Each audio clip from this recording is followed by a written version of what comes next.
ಒಂದು ಹಂತದಲ್ಲಿ ಬಿಜೆಪಿಯ ಸಂಘಟನೆಯಿಂದ ಸೈಲೆಂಟ್ ಆಗಿದ್ದಂತ ಮಾಜಿ ಮುಖ್ಯಮಂತ್ರಿ ಬಿಎಸ್ ಯಡಿಯೂರಪ್ಪ ಮತ್ತೆ ಸಕ್ರಿಯರಾಗುವಂತ ಮುನ್ಸೂಚನೆಯನ್ನು ಕೊಡ್ತಾ ಇದ್ದಾರೆ.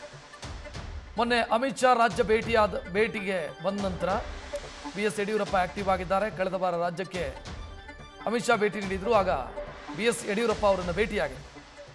ಭೇಟಿ ವೇಳೆ ಸಾಲು ಸಲಹೆ ಸೂಚನೆಯನ್ನ ಅಮಿತ್ ಶಾ ಕೊಟ್ಟಿದ್ದಾರೆ. ಇದರ ಬೆನ್ನಿಗೆ ಬಿಎಸ್ ಯಡಿಯೂರಪ್ಪ ಆಕ್ಟಿವ್ ಆಗಿದ್ದಾರೆ.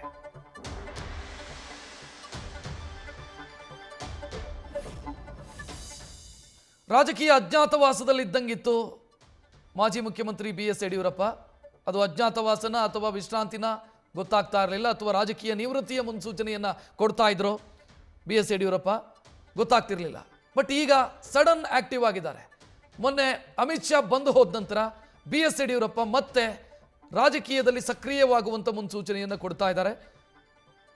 ರಾಜ್ಯದಲ್ಲಿ ನಡೀತಾ ಇರುವಂಥ ಪ್ರಮುಖ ಬೆಳವಣಿಗೆಗಳ ಬಗ್ಗೆ ಅವರು ತಮ್ಮ ಅಭಿಪ್ರಾಯವನ್ನು ದಾಖಲಿಸ್ತಾ ಇದ್ದಾರೆ. ನೀವು ಮೊನ್ನೆಯಿಂದಲೂ ಕೂಡ ಗಮನಿಸಬಹುದು. ಅದು ವಸತಿ ಯೋಜನೆಯಲ್ಲಾದಂಥ ಭ್ರಷ್ಟಾಚಾರ ಇರ್ಬೋದು, ಅಥವಾ ಬೇರೆ ಬೇರೆ ಇಶ್ಯೂಗಳಿರ್ಬೋದು, ಅದರ ಬಗ್ಗೆ ಮಾತನಾಡೋದಕ್ಕೆ ಶುರು ಮಾಡಿದ್ದಾರೆ ಯಡಿಯೂರಪ್ಪ. ಇಷ್ಟು ದಿನ ಸೈಲೆಂಟ್ ಆಗಿ ಕೂತಿದ್ರು. ಅಮಿತ್ ಶಾ ಬಂದು ಹೋದ ನಂತರ ಈ ಎಲ್ಲ ಬದಲಾವಣೆಗಳಾಗಿರೋದು. ಹೆಚ್ಚಿನ ಡೀಟೇಲ್ ನೀಡೋದಕ್ಕೆ ನಮ್ಮ ಪ್ರತಿನಿಧಿ ಮಧುಸೂದನ್ ಫೋನ್ ಸಂಪರ್ಕದಲ್ಲಿ. ಮಧುಸೂದನ್, ಒಂದು ಹಂತದಲ್ಲಿ ರಾಜಕೀಯ ನಿವೃತ್ತಿ ರೀತಿಯಲ್ಲಿ ಕಾಣಿಸ್ತಾ ಇತ್ತು, ಬಟ್ ಈಗ ಸಡನ್ ಆಕ್ಟಿವ್ ಆಗಿದ್ದಾರೆ ಯಡಿಯೂರಪ್ಪ. ಖಂಡಿತವಾಗ್ಲೂ ರಕ್ಷಿಸಿದ್ರಲ್ಲ, ಅದೇ ಅನುಮಾನ ಇಲ್ಲ. ನೋಡಿ, ಬಿಎಸ್ ಯಡಿಯೂರಪ್ಪನವರು ಕೇಂದ್ರ ಚುನಾವಣಾ ಸಮಿತಿಯ ಸದಸ್ಯರಾಗಿ, ಸಂಸದೀಯ ಮಂಡಳಿಯ ಸದಸ್ಯರಾಗಿ ಕಾರ್ಯವನ್ನು ನಿರ್ವಹಿಸ್ತಾ ಇದ್ದಾರೆ. ಆದ್ರೆ ಇಷ್ಟು ದಿನ ಅವರು ಸಕ್ರಿಯ ರಾಜಕಾರಣದಲ್ಲಿ ಇರಲಿಲ್ಲ. ಚುನಾವಣಾ ರಾಜಕಾರಣದಿಂದ 2023 ಸಾರ್ವತ್ರಿಕ ವಿಧಾನಸಭಾ ಕ್ಷೇತ್ರದ ಚುನಾವಣೆಯ ಹೊತ್ತಿನಲ್ಲೇ ಅವರು ನಿವೃತ್ತಿಯನ್ನ ಘೋಷಿಸಿದ್ರು.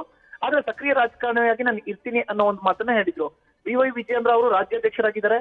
ಅವರ ಪುತ್ರ ಜೊತೆಗೆ ಶಿಕಾರಿಪುರ ವಿಧಾನಸಭಾ ಕ್ಷೇತ್ರದ ಶಾಸಕರು, ಜೊತೆಗೆ ಶಿಕಾರಿಪುರ ವಿಧಾನಸಭಾ ಕ್ಷೇತ್ರವನ್ನು ತಮ್ಮ ಪುತ್ರನಿಗೆ ಬಿಟ್ಕೊಟ್ಟಿದ್ದಾರೆ ಯಡಿಯೂರಪ್ಪನವರು. ಆದ್ರೆ ಇವತ್ತು ಕೂಡ ಬಿಜೆಪಿಯಲ್ಲಿ ಭೀಷ್ಮ ಯಾರು ರಾಜ್ಯಕ್ಕೆ ಅಂತ ಹೇಳಿದ್ರೆ ಅದು ಬಿಎಸ್ ಯಡಿಯೂರಪ್ಪನವರು. ಹೀಗಾಗಿ ಪ್ರಶ್ನಾತೀತ ನಾಯಕರಾಗಿ ಬಿಎಸ್ ಯಡಿಯೂರಪ್ಪನವರು ರಾಜ್ಯದಲ್ಲಿ ಬಿಜೆಪಿಯನ್ನ ಕಟ್ಟಿ ಬೆಳೆಸಿರುವಂತ ಕಾರಣಕ್ಕೋಸ್ಕರ ಮತ್ತೆ ಫುಲ್ ಆಕ್ಟಿವ್ ಆಗಿದ್ದಾರೆ. ಮುಂದಿನ 3 ವರ್ಷದಲ್ಲಿ ಎದುರಾಗುವಂತ ರಾಜ್ಯ ಸಾರ್ವತ್ರಿಕ ವಿಧಾನಸಭಾ ಕ್ಷೇತ್ರದ ಚುನಾವಣೆಗೆ ಈಗಲಿಂದಲೇ ಪಕ್ಷವನ್ನ ಸಂಘಟನೆ ಮಾಡಬೇಕು. ಈ ಮೂಲಕ ತಮ್ಮ ಪುತ್ರನಿಗೂ ಬೆನ್ನೆಲುಬಾಗಿ ನಿಂತ್ಕೋಬೇಕು. ಇರುವಂತ ಒಂದಷ್ಟು ಅಸಮಾಧಾನವನ್ನ ಹೋಗ್ಲಾಡಿಸಬೇಕು.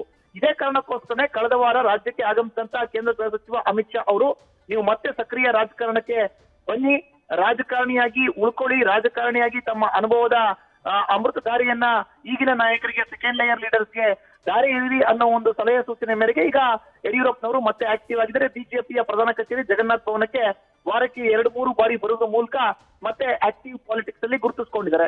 ಇದರ ಮುಂದುವರೆದ ಭಾಗವಾಗಿ ಈಗ ರಾಜ್ಯ ಕಾಂಗ್ರೆಸ್ ನಲ್ಲಿ ಸರ್ಕಾರದ ವಿರುದ್ಧವೇ ಸ್ವಪಕ್ಷದ ಶಾಸಕರು ಏನ್ ಹರಿಹಾಯ್ತಾ ಇದ್ದಾರೆ, ಅವರೆಲ್ಲರೂ ಕೂಡ ಈ ಹಿಂದೆ ಯಡಿಯೂರಪ್ಪನವರ ಸಂಪರ್ಕದಲ್ಲಿ ಇದ್ದವ್ರೆ. 2013 ರಾಜ್ಯ ಸಾರ್ವತ್ರಿಕ ವಿಧಾನಸಭಾ ಕ್ಷೇತ್ರದ ಚುನಾವಣೆಯ ಸಂದರ್ಭದಲ್ಲಿ ಯಡಿಯೂರಪ್ಪನವರು ಮಾಡಿದಂತ ಪ್ರಾದೇಶಿಕ ಪಕ್ಷ ಕೆಜೆಪಿಯಿಂದಲೇ ಆಳಂದ ಮತಕ್ಷೇತ್ರದಿಂದ ಆಯ್ಕೆಯಾದಂತ BR ಪಾಟೀಲ್ರು ಯಡಿಯೂರಪ್ಪರ ನಿಕಟವರ್ತಿಗಳಲ್ಲಿ ಒಬ್ಬರಾಗಿದ್ರು. ಇವತ್ತು ಕೂಡ ಅವರ ಸ್ನೇಹಕ್ಕೆ ಯಾವುದೇ ಕೊರತೆ ಆಗಿಲ್ಲ. ಅವರು ಬಹಳ ಸ್ನೇಹವಾಗಿ ಇದ್ದಾರೆ, ಸ್ನೇಹಿತರಾಗೇ ಇದ್ದಾರೆ. ಇನ್ನು ಬೇಲೂರು ಗೋಪಾಲ್ ಕೃಷ್ಣ ಅವರು ಕೂಡ ರಾಜಕಾರಣಕ್ಕೆ ಎಂಟ್ರಿ ಕೊಟ್ಟಿದ್ದು ಯಡಿಯೂರಪ್ಪರ ಆಪ್ತ ಬಳಗದಲ್ಲಿ ಗುರುತಿಸಿಕೊಂಡೆ. ಈಗ ಅವರು ಸಾಗರ ವಿಧಾನಸಭಾ ಕ್ಷೇತ್ರದ ಕಾಂಗ್ರೆಸ್ನ ಶಾಸಕರು.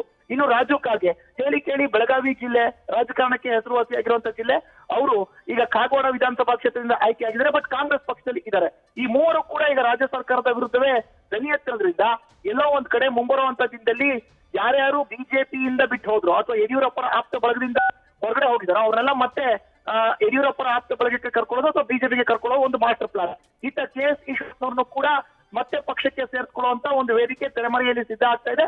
ಇದರ ಬಗ್ಗೆ ಖುದ್ದು ಬಿಜೆಪಿ ರಾಜ್ಯಾಧ್ಯಕ್ಷರಾಗಿರುವಂತಹ BY ವಿಜಯೇಂದ್ರ ಅವರು ಕೂಡ ಈಗಾಗಲೇ ಹೇಳಿಕೆಯನ್ನ ಕೊಟ್ಟಿದ್ದಾರೆ. ಇದೆಲ್ಲ ವಾತಾವರಣ ನೋಡಿದ್ರೆ ಅದು ನಾಳೆ ನಾಡಿದ್ದು ಆಗತ್ತೆ ಅಂತಲ್ಲ, ಮುಂದಿನ 6-8 ತಿಂಗಳು ಅಥವಾ 1-1.5 ವರ್ಷ 2 ವರ್ಷದಲ್ಲೋ ಆಗುವಂತ ಸಾಧ್ಯತೆ ಇದೆ. ಈ ಮೂಲಕ 2028 ರಾಜ್ಯ ಸಾರ್ವತ್ರಿಕ ವಿಧಾನಸಭಾ ಕ್ಷೇತ್ರದ ಚುನಾವಣಾ ಹೊತ್ತಿನಲ್ಲಿ ಯಾರೆಲ್ಲ ಬಿಜೆಪಿಯನ್ನ ಬಿಟ್ಟು ಹೋಗಿದ್ದಾರೋ ಅವರೆಲ್ಲರೂ ಕೂಡ ಬಿಜೆಪಿಗೆ ಮರಳುವಂತ ಸಾಧ್ಯತೆ ಇದೆ. ಇದಕ್ಕೆ ಯಡಿಯೂರಪ್ಪನವರು ಈಗಲಿಂದಲೇ ಶ್ರಮವನ್ನ ಹಾಕ್ತಾ ಇದ್ದಾರೆ ಅಂತ ಉಲ್ಲೇಖ ಮಾಡಬಹುದು. ರಕ್ಷತ್, ಥ್ಯಾಂಕ್ ಯು ಮಧುಸೂದನ್ ಮಾಹಿತಿಗೆ.